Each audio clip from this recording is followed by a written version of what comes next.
Are you tired of spending so much money on things like plants and fertilizers and animal care? You don't have to break the bank to make your homestead thrive. What if you could save hundreds, perhaps thousands of dollars just by changing up your routine a little bit? Homesteading doesn't have to be that expensive. I've got 5 tips I want to give you. And I want you guys to stay to the end because I've got one more bonus trick that I think that'll save you some money as well. So stick to the end. Always works. My first tip is using wood chips. This is probably one of the things that saved us so much money. Many people think that they have to pay a lot of money for mulch and things like that, but to be honest, wood mulch is actually very inexpensive.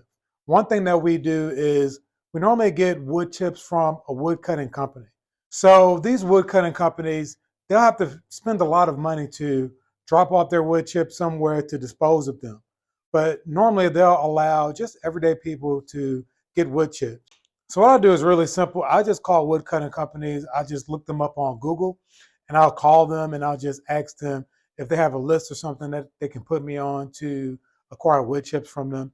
And oftentimes they'll be very nice and polite about it. And also another thing that I do is if I see a wood cutting company near my house, I just walk up to the truck and I just ask them what are they going to do with the wood chips. And oftentimes they're more than willing just to drop them off in your house. I've had several times where I just walk up to the truck and that's how I get my wood chip. Another thing you can do is go on chipdrop.com, just plug in your information. That way local tree cutting companies will have your information.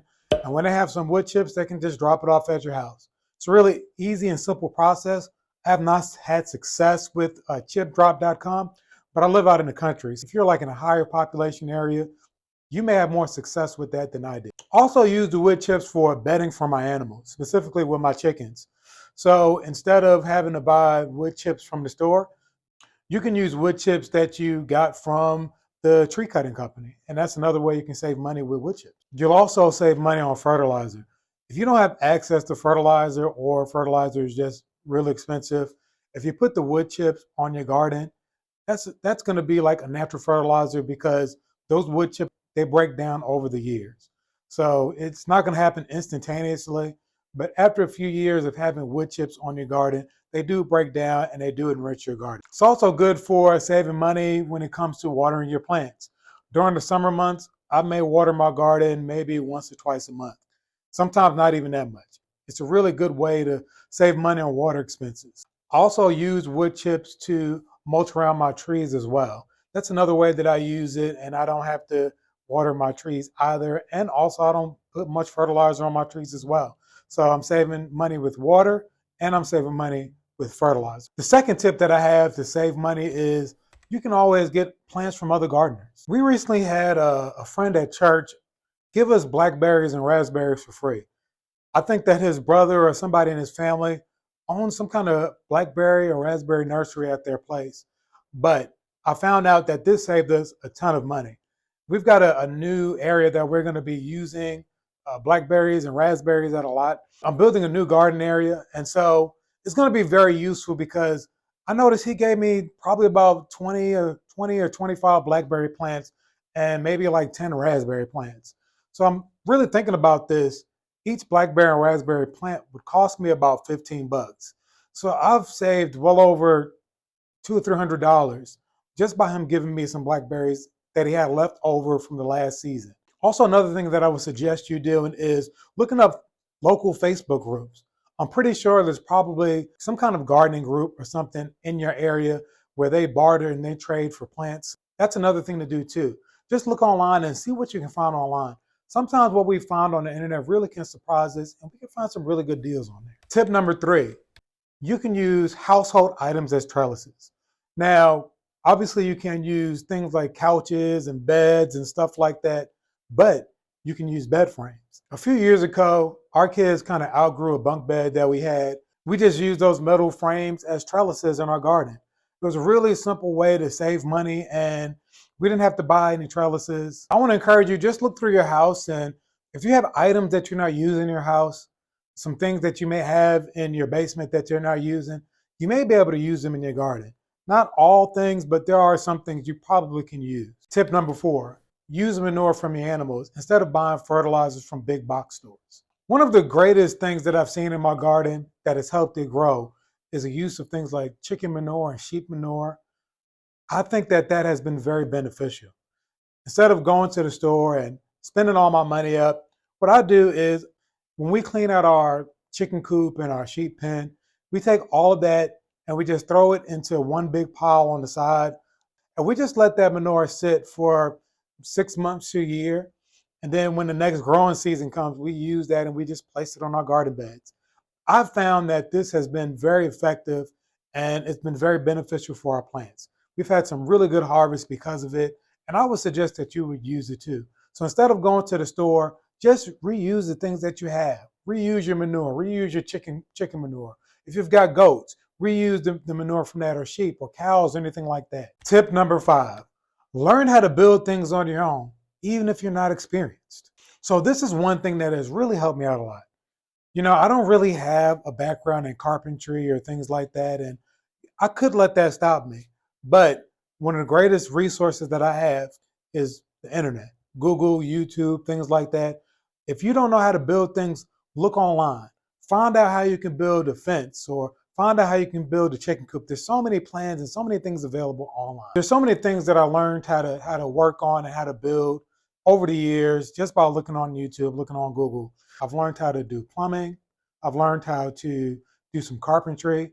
I've even learned how to do a little bit of electrical work. I've found that just looking online and just trying things on your own has saved me probably thousands upon thousands of dollars. I've built a counter. I've built fencing for my sheep, my chicken run. I've built the beds for my garden as well. All of these things I built on my own. I didn't learn how to do these things by trade school or anything like that. I just watched somebody else do these things online. And I just want to encourage you that you can do the same thing too. Even if you don't have a lot of experience, right? We don't have to have experience to do these things. Sometimes it just takes a willing heart. Sometimes it just takes just pushing past laziness, pushing past fear, pushing past doubt, and just trying to do those things on our own. And to be honest, I have found that a lot of times I do a better job than people who we hire. I had some people come and work on our deck a few years ago, and we had some rails that were drooping down, and it looked good at first, but then maybe a year or two went by, the rail started drooping again. And then I realized, man, if I would have just took the time to just kind of do that on my own, I could have saved I think I paid $1,500 for that.